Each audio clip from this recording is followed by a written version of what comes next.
दोस्तों, stock market में क्या 2026 में सब बर्बाद हो जाएगा? क्या हमारे स्टॉक मार्केट के ऊपर ईरान और यूएस की वजह से चंद्र ग्रहण लग चुका है? ये डाटा देखकर आपको बिल्कुल एक शॉकिंग रिवीलिंग इंफॉर्मेशन समझ में आएगी। यहाँ पर टीसीएस पिछले 5 सालों में नेगेटिव 14% का रिटर्न्स देता हुआ दिखाई दिया है। वहीं पर अगर हम रिलायंस की बात करें तो पिछले 5 सालों में मात्र 22% का रिटर्न्स है। बजाज फाइनेंस की बात करें तो पिछले 5 सालों में नेगेटिव 7% के आसपास का रिटर्न्स है। और इन्फोसिस की अगर हम बात करें तो पिछले 1 साल में ही करीब करीब 24% का नेगेटिव रिटर्न्स है। तो स्टॉक मार्केट में ऐसा नहीं कि पिछले 3-4 दिनों पहले जो भी सिचुएशंस क्रिएट हुई उसकी वजह से स्टॉक मार्केट में गिरावट हो रही है। मार्केट डाटा पे चलता है और ये मैं आपको बहुत पहले से बताता आया हूँ। तो इस वीडियो में हम डाटा के बेसिस पे ये समझने की कोशिश करेंगे कि क्या 2026 में सब बर्बाद हो जाएगा, खास तौर पे तब जबकि मार्केट के सारे इंडिकेटर्स कंफ्यूजिंग मोड में हैं और बड़े बड़े इन्वेस्टर्स इस समय पैनिक मोड में आ चुके हैं। तो हम यहाँ पे फैक्ट्स देखेंगे, ट्रेंड देखेंगे और साथ ही साथ समझेंगे कि 2026 में क्या स्टॉक मार्केट का रियल रिस्क है क्रैश का या चंद्र ग्रहण जैसा ही है, क्योंकि चंद्र ग्रहण कल लगा था, आज नहीं है। तो वीडियो को यहाँ पे पूरा देखिए और स्टॉक मार्केट इन्वेस्टमेंट के बारे में कुछ नया सीखिए। नमस्कार दोस्तों, मैं उमेश त्रिपाठी आपका स्वागत करता हूं स्टॉक फॉर रिटेल पर, स्टॉक मार्केट से जुड़ी एक नई जानकारी के साथ। तो जो भी हम यहाँ पर डिस्कशन करेंगे वो किसी तरह के कोई भी रिकमेंडेशंस नहीं है। हम यहाँ पर लाइव प्राइसेस नहीं डिस्कस करते और साथ ही साथ हम किसी तरह के लेवल्स भी यहाँ पे बाय एंड सेल के नहीं दिखाते। तो यहाँ पर अगर आप इन्वेस्टमेंट या ट्रेडिंग करते हो तो अगले 5-10 मिनट आपके बहुत इंपॉर्टेंट होने वाले हैं, क्योंकि यहाँ पर ना सिर्फ आपको ग्लोबल ट्रेंड समझ में आएगा बल्कि इंडिया के लिक्विडिटी ट्रेंड्स, वैल्यूएशंस और कुछ शॉकिंग डाटा के साथ आपको कुछ ना कुछ सीखने को जरूर मिलेगा। तो अभी का करंट सिचुएशन समझने से पहले 2024 में अगर हम चलें तो सितंबर 2024 से ही हमारा मार्केट गिरना शुरू हो गया था। हालांकि बीच में कुछ टैरिफ्स की बातों के चलते 1-2 दिन में मार्केट खुशी दे गया, लेकिन अल्टीमेटली देखा जाए तो 2024 सितंबर से ही हमारे मार्केट में प्रेशर है। और ये प्रेशर जनरली यूरोपियन मार्केट्स पे अगर हम ध्यान दें तो 2024-2025 में ही वहाँ के हाई वैल्यूएशंस की वजह से हमारे स्टॉक मार्केट पे प्रेशर देखने को मिला। अब होता क्या है कि भारत स्टॉक मार्केट इतना नाजुक है कि बाहरी दुनिया में कुछ भी होता है, चाहे ईरान यूएस की बात कर लो, चाहे रशिया यूक्रेन की बात कर लो, कहीं भी कुछ भी थोड़ा सा हुआ भारत के मार्केट पे इम्पैक्ट जरूर से जरूर पड़ता है। तो पिछले 1-2 साल से ही यूरोपियन मार्केट पे एक तरह से हाई वैल्यूएशंस देखने को मिल रहे हैं। और करंटली अगर हम यूएस के बॉन्ड यील्ड्स की बात करें तो बॉन्ड यील्ड पिछले 5-6 साल के हाई पर चलता हुआ दिखाई दे रहा है। करीब करीब 4% के आसपास यूएस बॉन्ड यील्ड्स देखने को मिल रहे हैं। ये 2020 में देखें तो 1% से भी कम बॉन्ड यील्ड देखने को मिल रहा था। तो यहाँ पे यूएस बॉन्ड यील्ड्स बढ़े हैं तो स्टॉक मार्केट पे प्रेशर बढ़ना लाजमी है। ठीक है, तो जब भी बॉन्ड यील्ड्स 5 साल या 10 साल के टाइम पीरियड पर हाई होते हैं तो हिस्टोरिकली स्टॉक मार्केट पर भी प्रेशर आता है। तो ओवरऑल यहाँ पर रिस्क एलिवेटेड है, तो हमें इग्नोर नहीं करना है करंटली, बट पैनिक भी नहीं करना है। अब ऐसे में भारत के स्टॉक मार्केट किस वैल्यूएशंस पर हैं ये समझना हमारे लिए इम्पोर्टेंट हो जाता है। हम यहाँ पर आपको ईरान और यूएस के बीच क्या चल रहा है, ईरान ने दुबई में क्या कर दिया, ये सब बातें डिस्कस करके बोर नहीं करने वाले हैं। ये सब बातें आप लोग मीडिया पर, न्यूज़ चैनल्स पर बखूबी देख सकते हो कि हो क्या रहा है, बट इसके पीछे, पर्दे के पीछे इन सब का रिजल्ट्स क्या हो रहा है ये आपको ग्लोबल मार्केट्स में देखने को मिल रहा है। तो ग्लोबल मार्केट्स पे अगर हम ध्यान दें तो यहाँ पर डॉव फ्यूचर्स में आप देखिए, आपको डॉव फ्यूचर्स यहाँ पे नेगेटिव मूव करता हुआ दिखाई दे रहा है। डॉव कल के दिन यहाँ पे डॉव करीब करीब 403 पॉइंट्स गिरा था। S&P यहाँ पे करीब 16 पॉइंट्स गिरा था। निक्की यहाँ पे देखें तो करीब करीब 2000 पॉइंट, 3.5% के आसपास गिरावट हुई थी।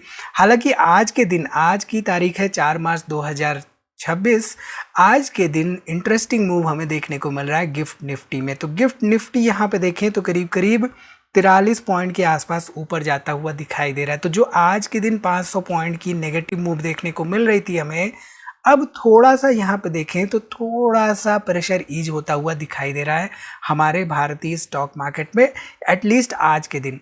अब ट्रम्प साहब कुछ भी कर लेते हैं, हर एक आधे घंटे में 2 घंटे में चीज़ें बदल जाती हैं। कल के दिन गिफ्ट निफ्टी 700 पॉइंट तक नीचे था, एक समय पे 800-900 पॉइंट।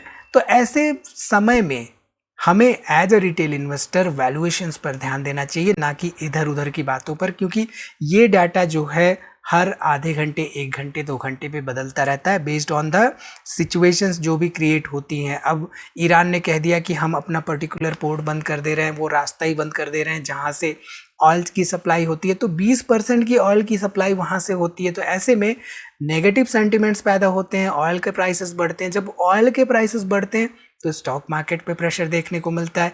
तो हिस्टोरिकली ये सब चीज़ें जो हो रही हैं, राइट, जैसा कि हमने कहा था चंद्र ग्रहण, राइट, चंद्र ग्रहण हुआ, सब कुछ काला हो गया, लेकिन उसके बाद चंद्र ग्रहण छट गया। तो स्टॉक मार्केट भी चंद्र ग्रहण ऐसे बीच बीच में देखता रहता है। हमारा होराइजन ऐसे में लॉन्ग टर्म का होना चाहिए और हमें वैल्यूएशंस पर ध्यान देते हुए, डाटा पर ध्यान देते हुए इन्वेस्टमेंट डिसीजन मेकिंग करनी चाहिए।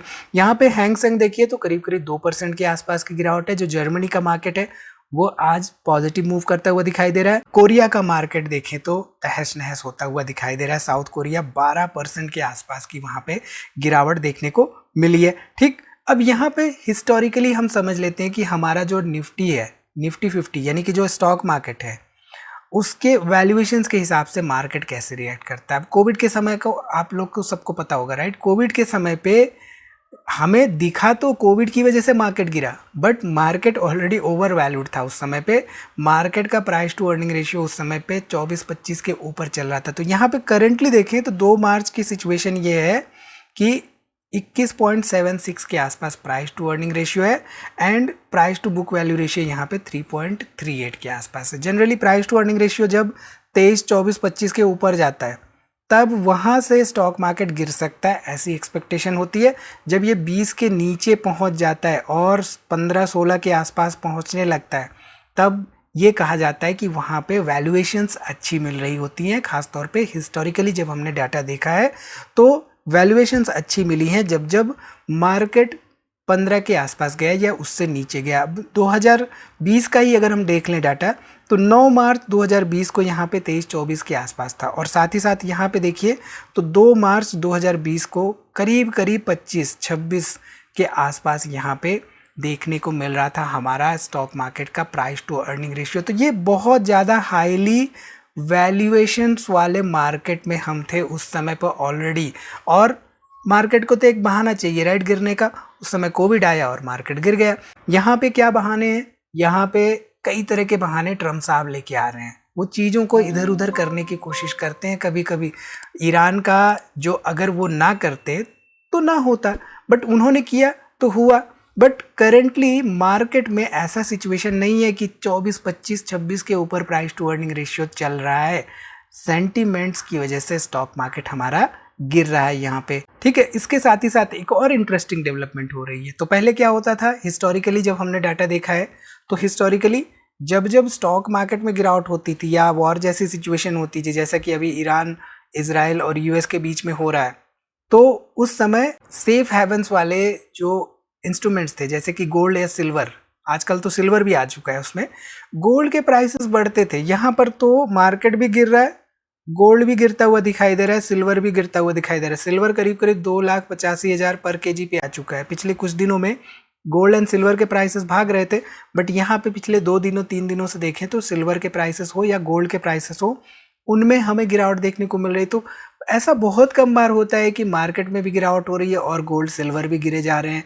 तो यहाँ पे कहीं ना कहीं से इनडिसीजन काइंड ऑफ सिचुएशन है इन्वेस्टर्स के बीच में। इन्वेस्टर्स को ये नहीं समझ में आ रहा है कि क्लैरिटी कहाँ पे मिलेगी उनको, क्योंकि हर एक आधे घंटे पे चीज़ें यहाँ पे बदलती हुई दिखाई दे रही है, और साथ ही साथ ग्लोबल अनसर्टिनिटी लेवल भी यहाँ पे अपने पीक पे चल रहा है। तो ऐसी सिचुएशंस में वैल्यू इन्वेस्टर्स जनरली वैल्यूएशंस पे फोकस करते हैं, डाटा पे फोकस करते हैं, ना कि इधर उधर की बातों पे, ठीक है। तो मैं ये नहीं कह रहा हूँ कि यहाँ पे स्टॉक्स गिरेंगे ही गिरेंगे, मैं आपको डाटा दिखा रहा हूँ।